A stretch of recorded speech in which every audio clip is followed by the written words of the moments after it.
Commander Alex Thompson sat at his workstation on Kepler-7 research station, watching the peaceful green lights blink across his communication screens for 6 months. Everything had been quiet out here in deep space. The science team spent their days studying old alien artifacts they'd found on the planet below. It was supposed to be a simple research mission, the kind where nothing exciting ever happened. Then the alarms started screaming. Red warning lights flooded the control room as proximity sensors detected massive movement from beneath the planet's surface. Thompson's coffee mug rattled against his desk as the entire station began to shake through the viewport. He could see dark shapes rising from the planet like smoke. But these weren't clouds, they were alive. "What the hell is that?" shouted Dr. Emily Carter, the team's lead scientist.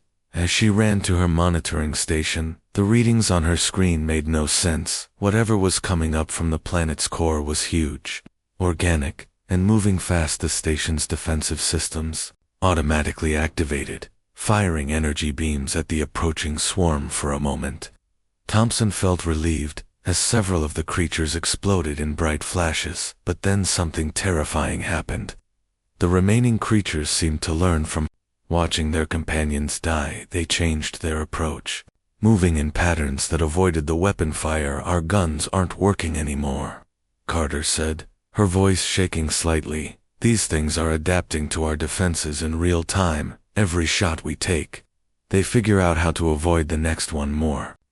Creatures poured from the planet's surface like angry bees from a kicked hive. They swarmed around the research station, testing its shields with probing attacks. Each time the station's computers adjusted the shield frequency, the creatures adapted again within minutes. Thompson opened a communication channel to the Galactic Council's emergency network. "This is Kepler-7 research station requesting immediate military assistance. We're under attack by unknown hostile forces." The reply came back quickly. But it wasn't what he wanted to hear. "Kepler-7, this is Central Command. Our nearest fleet is currently 3 weeks away. Maintain defensive positions and try to hold out until reinforcements arrive." 3 weeks. Thompson looked at his tactical display and knew they didn't have 3 hours, let alone 3 weeks. The creatures were learning faster than his team could adapt their defenses. Soon they would break through completely. The station shook harder as more attacks hit the hull. Sparks flew from damaged control panels, and the lights flickered. Dr. Carter grabbed Thompson's arm as another impact nearly knocked them both to the floor. "The outer hull is starting to crack," she reported, reading damage reports from around the station. "At this rate, they'll break through in less than an hour." Thompson stared at his communication console, knowing he had one option left. Hidden in the emergency protocols was a beacon that nobody was supposed to use. It would send a distress signal to the Sol system, where the humans lived. The Galactic Council had quarantined that system after humanity's first contact with alien species. They said humans were too violent, too unpredictable, too dangerous to be allowed into civilized space. The creatures outside were getting closer to breaking through the station's defenses. Thompson could hear the hull groaning under the assault. His team of peaceful scientists had no idea how to fight something like this. "I'm sorry," he whispered, reaching for the forbidden emergency beacon. His finger hovered over the activation switch. Once he pressed it, there would be no going back. The signal would reach Earth, and everyone in the galaxy would know that someone had called the Deathworlders for help. The station shuddered again, and this time the lights went out completely. Emergency power kicked in, bathing everything in red light. Through the viewport, Thompson could see the creatures pressing closer, their dark forms blocking out the stars. He pressed the button. The beacon activated with a low humming sound, sending its desperate message across the void of space toward the quarantined Sol system. Dr. Carter watched the signal pulse away into the darkness, knowing that help might come, but wondering if the cure would be worse than the disease. "God help us all," she whispered, watching the signal disappear into space. "We just called the Deathworlders." Admiral Mike Harrison was drinking his morning coffee on the bridge of the UES Vengeance when the strangest thing happened. An alien distress signal came crackling through their communication system. speaking in broken English, mixed with universal translator codes. The voice on the other end sounded terrified, desperate, and completely panicked. "This is Kepler 7 research station. We are under attack by unknown hostile forces. Please. Anyone who can hear this. We need help immediately." Harrison nearly dropped his coffee mug. In the 5 years since humanity had been quarantined from the rest of the galaxy, no alien species had ever contacted them directly. The Galactic Council had made it very clear that humans were not welcome in civilized space. They called Earth's people too violent, too unpredictable, too dangerous to be trusted around other species, sir. That signal is coming from deep space, about 4 days away at maximum jump speed, reported Lieutenant Bobby Chen from the communications station. "But Admiral, this breaks every treaty the Council has with us. They're not supposed to contact us directly." Harrison listened to the message again. He could hear explosions in the background, and people shouting in panic. Whatever was attacking that research station wasn't playing around. These people were going to die if nobody helped them. "Captain Lisa." Reynolds rushed onto the bridge from the Fleet Coordination Center, carrying a datapad full of ship readiness, reports Admiral. "I intercepted that distress call. We have 17 ships ready to launch right now, and I can have the rest of our battle group ready within 6 hours. What's our current strength?"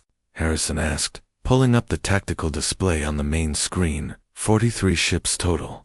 "Sir, destroyers, cruisers, and our 2 battleships. All of them are armed and ready for combat." Reynolds paused, then added quietly, "Sir, are we really going to respond to this? The Council made it pretty clear what would happen if we left the Sol system without permission." Harrison stared at the star map showing Kepler 7's location. It was way outside human territory, deep in what the Galactic Council considered their protected space. If he took the fleet there, it would be seen as an act of aggression. The Council might decide that humanity was too dangerous to be allowed to exist at Albert. Then he heard the distress call play again. Real people were dying out there, and they had asked for help. It didn't matter what species they were, or what their government thought of humans when someone called for help. "You answered, Lieutenant Chen. Patch me through to all ships in the fleet," Harrison ordered. "Yes, sir. You're connected to all vessel commanders." Harrison activated the ship-wide communication system. His voice carried to every bridge in the human fleet. "This is Admiral Harrison speaking to all ships. We've received a distress call from alien civilians under attack. I know the Galactic Council has quarantined us. I know they've called us Deathworlders and said we're too dangerous for civilized space." He paused, looking out at the stars through the bridge viewport. "But right now, there are people dying out there who asked for our help. I don't care what the Council thinks of us. I don't care about their treaties or their rules. We don't abandon people who need help." The response from his ship commanders came immediately. Captain Reynolds smiled as reports flooded in from across the fleet.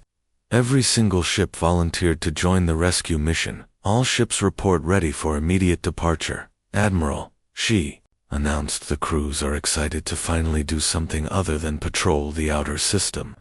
Harrison nodded. The human fleet had been built for warfare in the Sol system, where asteroid impacts, solar radiation, and cosmic debris made every day a battle for survival. Their ships looked nothing like the sleek, elegant vessels the other galactic species preferred. Human warships were built like flying bunkers, designed to take damage and keep fighting. "All ships, prepare for hyperspace jump. We're going to show the galaxy what Deathworlders do when innocent people are in trouble." The engines of 43 human warships roared to life simultaneously. Within minutes, the entire fleet vanished into hyperspace, racing toward a distant research station where aliens who had once called them monsters were now praying that the monsters would arrive in time to save them. When the human fleet dropped out of hyperspace near Hyper 7, Admiral Harrison immediately knew they were facing something completely different from anything in the textbooks. The research station hung in space like a wounded animal, surrounded by hundreds of dark, twisted ships that seemed to be made of both metal and living tissue. They pulsed with an eerie purple light and moved like a school of predatory fish. "What in the hell are those things?" muttered Captain Reynolds. staring at the tactical display in disbelief. "I've never seen ship designs like that," Harrison replied. "Studying the enemy formation, they don't match any known species in our database." Captain Jake Miller was already climbing into his fighter in the ship's hangar bay as the fleet's best scout pilot. His job was to get close to the enemy and figure out what they were dealing with. His crew chief handed him his helmet with a worried expression. "Sir, those ships out there are moving in ways that don't follow normal physics. Are you sure you want to get close to them?" Miller grinned and put on his helmet. "Someone has to take a look. Besides, I've flown through Saturn's rings during a solar storm. How bad can this be?" His fighter launched from the Vengeance and immediately accelerated toward the enemy swarm. What Miller saw through his cockpit window made his blood run cold. The alien ships weren't just attacking the research station, they were eating at long tendrils extended from their hulls, literally consuming the station's outer metal plating and absorbing it into their own structures. "Admiral, this is Miller. These things are like nothing we've ever seen. They're actually feeding on the station's hull." He rolled his fighter hard to avoid a blast of energy that came uncomfortably close. "And they're definitely hostile." Miller pushed his fighter deeper into the enemy formation, flying maneuvers that would have liquefied any normal human pilot from the G-forces. He dove between two of the alien ships, using their own bulk to shield him from other attackers. His fighter's sensors recorded everything as energy beams missed him by inches. "They're adapting, Admiral. Every time I dodge one of their weapons, the next shot comes closer. It's like they're learning my flight patterns in real time." Back on the Vengeance, Dr. Susan Walsh was analyzing the data streaming in from Miller's fighter. As the fleet's lead scientist, she specialized in studying alien life forms. But what she was seeing on her screens didn't make sense according to everything she knew about biology. "Admiral, these aren't individual ships," she announced, her voice filled with excitement and terror. "They're all connected somehow. Look at these neural activity readings. They're sharing information instantly across the entire swarm." Harrison watched Miller's fighter weave through the enemy formation like a leaf in a hurricane. Any other pilot would have been dead within seconds. But Miller had grown up flying in Earth's asteroid belt, where split-second reactions meant the difference between life and death. "Miller, what's your assessment of their combat capabilities?" "They're fast, adaptive, and they never seem to run out of energy," Miller reported, pulling his fighter through a corkscrew maneuver that brought him dangerously close to the research station. "But Admiral, I'm picking up some weird energy signatures from the planet's surface.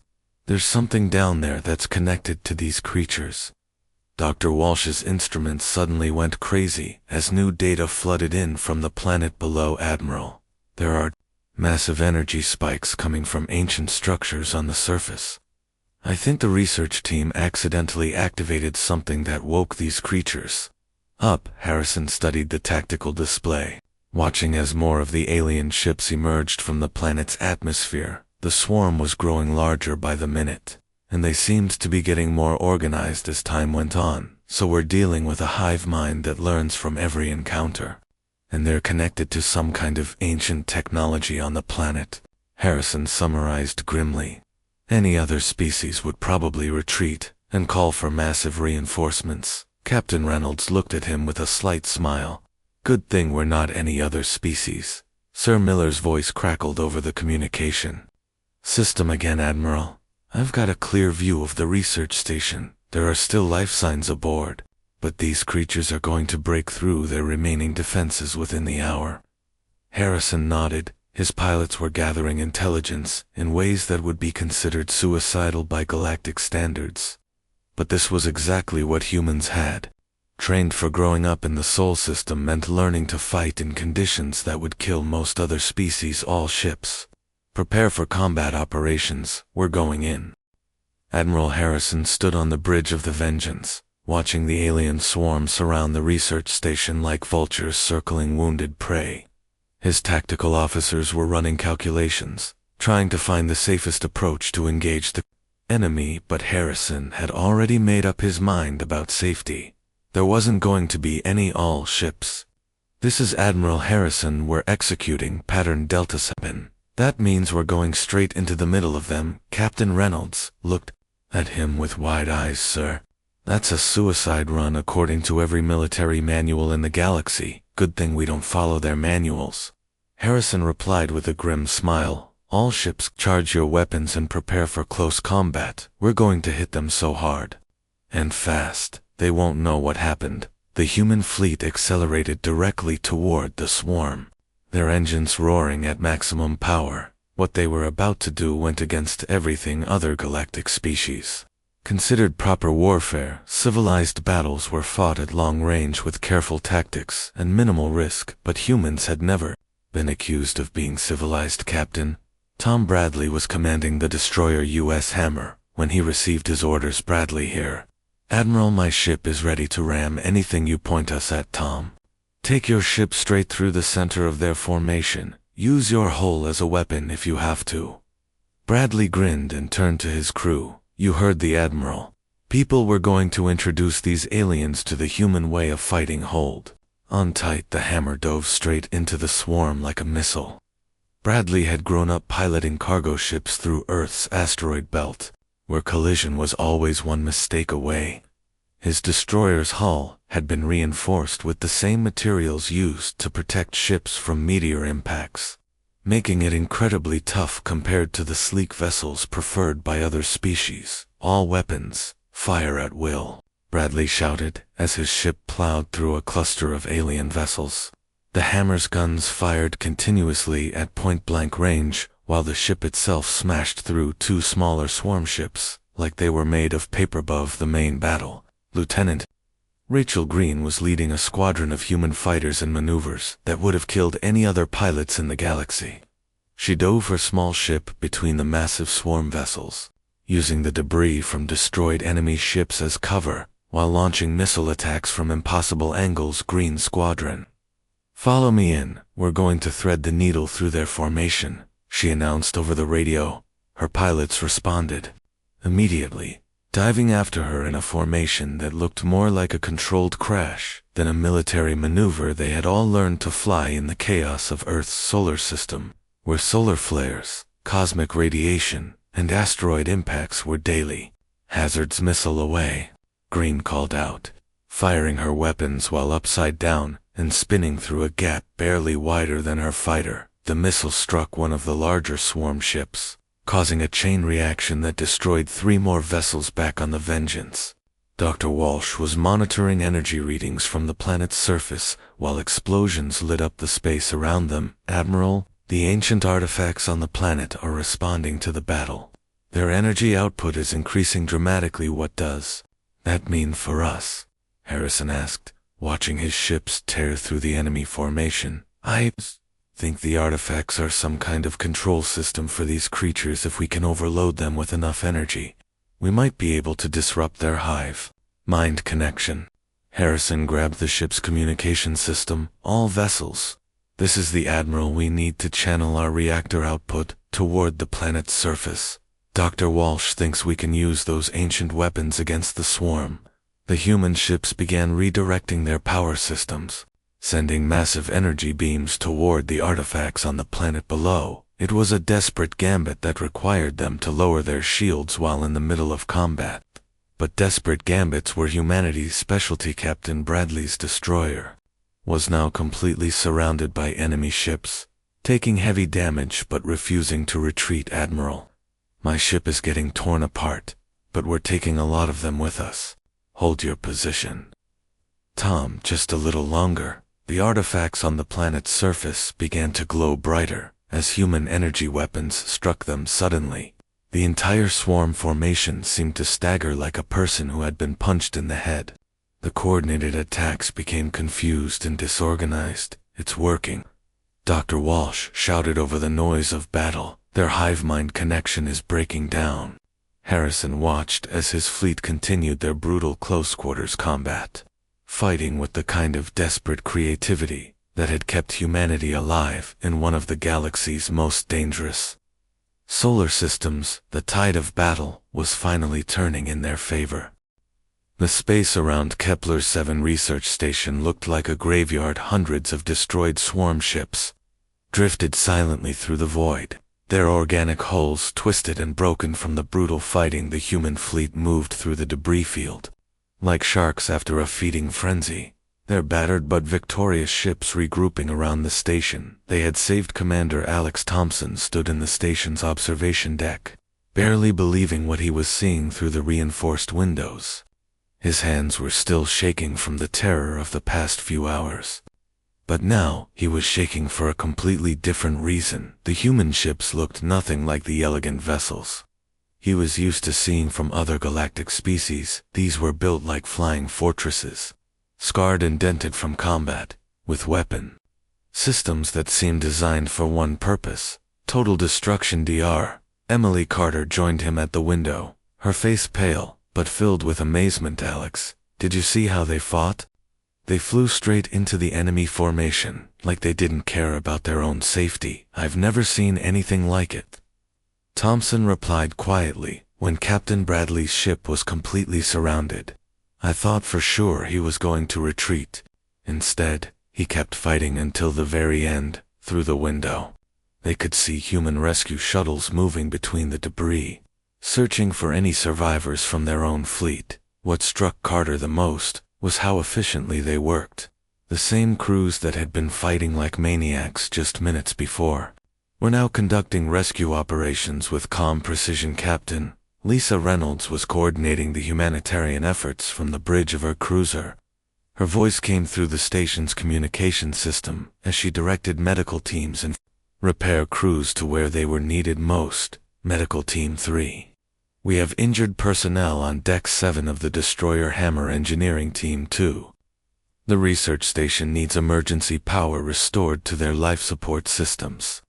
The humans worked with the same intensity they had shown in combat, but now channeled towards saving lives. Instead of taking them, they had brought portable medical equipment, emergency power generators, and enough supplies to keep the research station operational for weeks. Dr. Carter watched a team of human engineers float past the observation window in spacesuits, carrying cutting tools to help free trapped researchers from damaged sections of the station. They're risking their lives to save people they've never met before, she whispered in amazement. And we're not even the same species, Thompson added. The Galactic Council told us that humans were too dangerous to be trusted around civilized people. But look what they did when we called for help back on the Admiral's flagship. Harrison was reviewing damage reports from his fleet. They had lost 3 ships completely, and another 7 were badly damaged, but they had saved the research station and eliminated a threat that could have spread across the entire sector. His communication officer suddenly straightened up. At his station, Admiral, we're receiving a priority message from the Galactic Council. It's encrypted with their highest security protocols. Harrison raised an eyebrow the last time he had heard from the Council. They were threatening humanity with complete isolation if they ever left the Sol system without permission. Let's hear what they have to say. The message played through the bridge speakers, but this time the tone was completely different from their usual condescending attitude. Instead of threats and warnings, the Council representative sounded almost humble. Admiral Harrison, the Galactic Council has received reports of your actions at Kepler 7. We understand that you responded to an emergency distress call and successfully eliminated a void swarm infestation. We would like to discuss the possibility of establishing formal military cooperation, agreements between human forces and Council defense fleets. The communication officer tried to hide his grin as he continued reading the message. Sir, they're also asking if we would be willing to share our combat training methods with other species. Military forces. Captain Reynolds burst out laughing. They spent 5 years calling us bloodthirsty savages, and now they want us to teach their people how to fight. Harrison smiled as he looked out at the stars ahead of them. The human fleet was already preparing for the jump back to Earth. Their mission accomplished in the distance, he could see the blue dot that represented humanity's homeworld, the planet that had forged them into the galaxy's most effective warriors. Send a reply to the Council, he ordered. Tell them we'll consider their proposal, but any military cooperation will be on our terms, not theirs. As the human fleet jumped back into hyperspace, Commander Thompson and Dr. Carter remained at the observation window. Watching the stars return to normal, they both knew that everything had changed. The galaxy's so-called Deathworlders had proven that sometimes, when civilization faces its darkest threats, you need people who aren't afraid to get their hands dirty. The research station was safe, the swarm was destroyed, and for the first time in galactic history, other species were asking humans to teach them how to survive.